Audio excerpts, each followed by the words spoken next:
Welcome to CBSE Grade 10 Part A, Unit 2, Self-Management Skills. In this session, we will focus on exam preparation through case-based questions, which are an important part of the CBSE assessment pattern. Self-management skills help students understand themselves better, manage stress, set realistic goals, use time effectively, and stay motivated. These skills are essential not only for exams but also for everyday life. Through carefully designed case-based questions, we will learn how to apply concepts like self-awareness, self-motivation, goal setting, time management, and stress management in real-life situations. This presentation is designed to help you think analytically, connect theory with practice, and answer questions confidently in exams. Let us begin our journey towards better self-management and smarter exam preparation. In this section, we will focus on case-based questions for board exam preparation. Case-based questions test your ability to understand real-life situations and apply concepts of self-management skills such as time management, stress management, self-awareness, and motivation. Instead of direct definitions, you will be given a situation or problem and asked to identify the correct skill, step, or strategy involved. This helps you think logically and answer confidently in the exam. By practicing case-based questions, you will learn how to read questions carefully, analyze the situation, and choose accurate, concept-based answers. Let us now begin solving case-based questions to strengthen our understanding and improve our board exam performance. Let us look at this case-based question carefully. A student feels very worried and unprepared for his upcoming final exams. Due to this pressure, he is unable to sleep properly. The upcoming exam is acting as a trigger for his emotional and physical reactions. The question asks, what are these perceived demands or threats, such as exams, that cause stress called? The correct answer is stressors. Stressors are situations, events, or demands, like examinations, that trigger stress and lead to emotional and physical reactions. In this case, the upcoming final exam is the stressor responsible for the student's worry, sleep loss, and feeling of being overwhelmed. Let us now read the second case-based question. Priya enjoys listening to music and exploring different genres in her free time. Although her interest in music is high, she has never received formal training and cannot sing well. This shows that while she likes music, her capacity to perform singing is low. The question asks, while music is Priya's interest, what does her capacity to perform a task like singing with proficiency refer to? The correct answer is ability. Ability refers to how well a person can perform a particular task. So, while interest shows what Priya enjoys, ability explains how well she can actually perform singing. Let us move on to the third case-based question. Suresh participated in a 100-meter race and won a prize. The appreciation and recognition he received made him feel happy and motivated. As a result, he started practicing every morning to win more awards. The question asks, what type of motivation is driven by external rewards such as respect, recognition, and appreciation? The correct answer is extrinsic motivation, also known as external motivation. Extrinsic motivation occurs when a person is encouraged to work harder because of external rewards like prizes, praise, or recognition. In Suresh's case, winning the prize and receiving appreciation motivated him to practice more, clearly showing that his motivation comes from external rewards. Now let us look at the fourth case-based question. Instead of setting a vague goal like, I will get good marks, the student sets a clear and practical goal. He decides to spend 3 hours every day after school revising his subjects to perform well in exams. The question asks, in the context of SMART goals, which characteristic does this goal demonstrate? The correct answer is realistic. A realistic goal is one that is practical, achievable, and possible to work towards.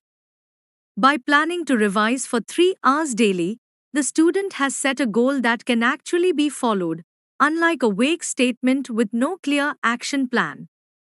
Therefore, this goal demonstrates the realistic characteristic of SMART goals. Let us now move to the fifth case-based question. Samira is always on time for school. She follows a regular schedule and plans her study time and playtime in advance. By doing so, she completes all her tasks without any delay and controls how she uses her time each day. The question asks, what is the ability to plan and control how you spend the hours of your day well called? The correct answer is time management. Time management refers to the ability to plan, organize, and use time effectively. Samira's habit of following a schedule and planning her daily activities clearly shows that she has good time management skills. Let us now look at the sixth case-based question. Ravi lost a school dance competition to his best friend, Shiv. Feeling sad and disappointed, he shouted at Shiv and stopped talking to his parents for several hours. If Ravi had been able to identify and manage his emotions, he would have accepted the defeat calmly and tried to improve next time. The first question asks, what is the ability to identify and manage one's own emotions, as well as understand the emotions of others, called? The correct answer is emotional intelligence. Emotional intelligence helps a person understand their feelings and respond in a balanced and positive manner. The second question asks, which skill, as part of emotional intelligence, involves regulating one's own emotions when necessary? The correct answer is managing emotions. Managing emotions means controlling and handling one's feelings appropriately in different situations. If Ravi had managed his emotions well, he would have reacted more positively to his loss. Let us now move to the seventh case-based question. A student wants to become a teacher in her school. This is a big goal that cannot be achieved immediately. To make it manageable, she breaks it into smaller steps, completing higher secondary education, graduation, a B.Ed. degree, and finally applying for teaching jobs. The first question asks, according to the SMART Goals framework, which principle is being applied by breaking down a big goal into smaller parts? The correct answer is achievable. Breaking a big goal into smaller, manageable steps makes the goal practical and possible to achieve step by step. The second question asks, what is the long-term goal in this scenario? The long-term goal is to become a teacher in her school. This is a long-term goal because it requires several years of education and planning and cannot be achieved immediately. Let us now look at the eighth case-based question. A person is feeling stressed due to work pressure. To manage this stress, the person starts practicing yoga and meditation every morning and also takes a short walk in the park to get fresh air. These activities help relax the body, improve blood circulation, and reduce stress. The first question asks, which stress management technique is being used here? The correct answer is physical exercise and relaxation techniques such as yoga, meditation, and walking. These techniques help calm the mind and relax the body, thereby reducing stress. The second question asks, how does getting fresh oxygen from activities like walking in the park help an individual? Getting fresh oxygen improves blood circulation and increases the supply of oxygen to the body and brain. This makes a person feel more energetic, refreshes the mind, and helps reduce stress and fatigue. Thus, regular physical activity and exposure to fresh air play an important role in managing stress effectively. Let us now move to the ninth case-based question. To understand himself better, a student reflects on his beliefs, background, personal opinions, values, and what he likes or dislikes. This process of thinking deeply about oneself helps him understand his strengths and weaknesses, which is the first step towards personal growth. The first question asks, what is the process of understanding who you are, what you like or dislike, and your beliefs and opinions known as? The correct answer is self-awareness. Self-awareness means having a clear understanding of your own thoughts, feelings, values, strengths, and weaknesses. The second question asks, being able to identify your strengths and weaknesses is a key component of what skill? The correct answer is again self-awareness. When a person is self-aware, they can recognize what they do well and where they need improvement, which helps in personal growth and self-development. Let us now look at the 10th case-based question. Rekha wakes up at 5 in the morning for her dance classes and completes her homework before school without anyone telling her to do so. Her drive comes from within because she loves dancing and feels happy when she learns something new. This is different from working hard only to win prizes or receive appreciation. The first question asks, what is the force within you that drives you to do things called? The correct answer is self-motivation. Self-motivation is the inner drive that encourages a person to take initiative and work towards goals without external pressure. The second question asks, what type of motivation does Rekha demonstrate? The correct answer is intrinsic motivation. Intrinsic motivation means doing something because you enjoy it and find it satisfying. Rekha works hard because she loves dancing and learning, not because of external rewards. Let us now look at the 11th case-based question. A student is feeling stressed because of upcoming exams and family pressure. To manage this stress, she follows a step-by-step process. First, she notices physical and emotional signs such as headaches and nervousness. Next, she tries to identify the exact reasons for her stress. Finally, she applies suitable methods like making a study schedule and talking to her parents. The first question asks, what is the first step to managing stress that involves noticing signs like headache and nervousness? The correct answer is recognizing stress. This step involves being aware of the physical and emotional signals that indicate stress. The second question asks, what is the second step, where she tries to find out the reason for her stress? The correct answer is identifying the source of stress. Continuation to previous case study. The third question asks, applying methods like time management and talking to someone are part of which step? This is part of the step called managing stress. The final question asks, name two stress management techniques she could apply.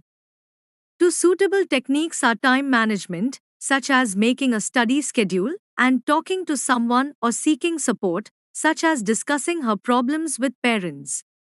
By following these steps, stress can be managed in a healthy and effective way.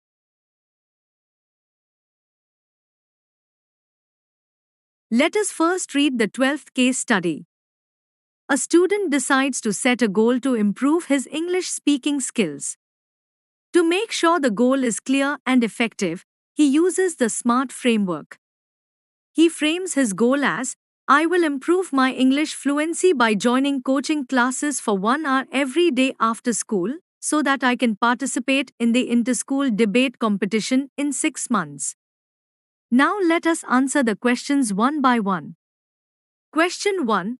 How does this goal meet the specific criteria of SMART goals? Answer. The goal is specific because it clearly states what the student wants to achieve, improving English fluency, how he plans to do it, by joining coaching classes, and why, so that he can participate in a debate competition. Question 2. What part of the goal makes it measurable? Answer. The goal is measurable because the student plans to attend coaching classes for 1 hour every day, and his progress can be checked through his improvement in speaking skills and participation in the debate competition. Continuation to previous case study. Question 3. What is the time-bound aspect of this goal? Answer. The goal is time-bound because it has a clear deadline of 6 months. Question 4. Is this goal realistic? Justify your answer. Answer. Yes, the goal is realistic because attending coaching classes for 1 hour daily is practical and achievable, and the student can realistically work towards improving his English within the given time. Let us first read the 13th case study. To manage his study time effectively, a student follows a 4-step process. First, he cleans his study table and prepares a timetable. Second, he makes a to-do list and ranks important tasks like completing homework at the top. Third, he avoids time wasters such as surfing gossip websites. Finally, at night, he notes down how he spent his time to analyze his day. Now, let us answer the questions one by one. Question 1. Which step of time management involves making a timetable and keeping the study table clean? Answer. This step is called organizing. Organizing involves arranging the study space properly and planning time through a timetable. Question 2. By making a to-do list and ranking tasks in order of importance, which step is he applying? Answer. This step is called prioritizing. Prioritizing helps decide which tasks are most important and should be done first. Continuation to previous case study. Question 3. What is the step called where one avoids distractions and focuses on important things? Answer. This step is called control. Control means managing distractions and using time wisely. Question 4. What is the final step he is performing, and how does it help him? Answer. The final step is tracking. Tracking helps the student review how he spent his time and make improvements for better time management in the future. Let us first read the 14th case study. To build self-motivation for his dream of becoming a chef, a boy follows a systematic process. First, he identifies that his strength and happiness lie in cooking. Next, he clearly defines his goal of becoming a chef. Then, he makes a plan to appear for a hotel management entrance exam after completing his schooling. Now, let us answer the questions one by one. Question 1. What is the first step in building self-motivation, which involves understanding what makes you happy? Answer. The first step is knowing yourself. Knowing yourself means understanding your interests, strengths, and what makes you happy, which helps in choosing the right goal. Question 2. What is the second step he takes by clearly defining what he wants to achieve? Answer. The second step is setting a goal. Setting a clear goal gives direction and focus to one's efforts. Continuation to previous case study. Question 3. Creating a list of activities and setting timelines to achieve the goal is which step of building self-motivation? Answer. This step is called making an action plan. An action plan helps in systematic and organized progress towards achieving the goal. Question 4. According to the text, what is the final step he must follow, even if he faces difficulties like not clearing the entrance exam? Answer. The final step is staying committed and not giving up, also known as perseverance. Even when facing difficulties, continuing to work towards the goal leads to eventual success. Let us first read the 15th case study. A teacher assigns a group project. One student in the group takes complete ownership of her part of the task. She ensures that her work is completed to the best of her ability. Even when she faces a delay, she informs the teacher and her teammates and immediately works to correct the problem. Now, let us answer the questions one by one. Question 1. Which self-management skill is the student demonstrating by taking ownership of her task? Answer. The student is demonstrating responsibility. Responsibility means being accountable for one's duties and taking ownership of one's work. Question 2. How does taking ownership contribute to self-development? Answer. Taking ownership helps in self-development by building discipline, reliability, and confidence. It helps a person grow personally and professionally. Continuation to previous case study. Question 3. The ability to work like this without being told what to do is a sign of what? Answer. This shows the ability to work independently. Working independently means completing tasks on one's own without constant guidance or reminders from others. Question 4. What basic self-management skill is being applied when a student makes a timetable to complete the task? Answer. Making a timetable shows the use of time management, which is an important self-management skill that helps complete tasks efficiently. Thank you for joining this session on self-management skills. Through these case-based questions, we explored important concepts like self-awareness, self-motivation, time management, stress management, and goal setting, which are essential for both exams and real life. If you found this session helpful, please like the video, share it with your friends, and subscribe to the channel for more exam-oriented lessons. The worksheet and the complete solution PDF are available in the description box, so make sure to check them out for practice and revision. Thank you once again, and wish you all the very best for your board exams.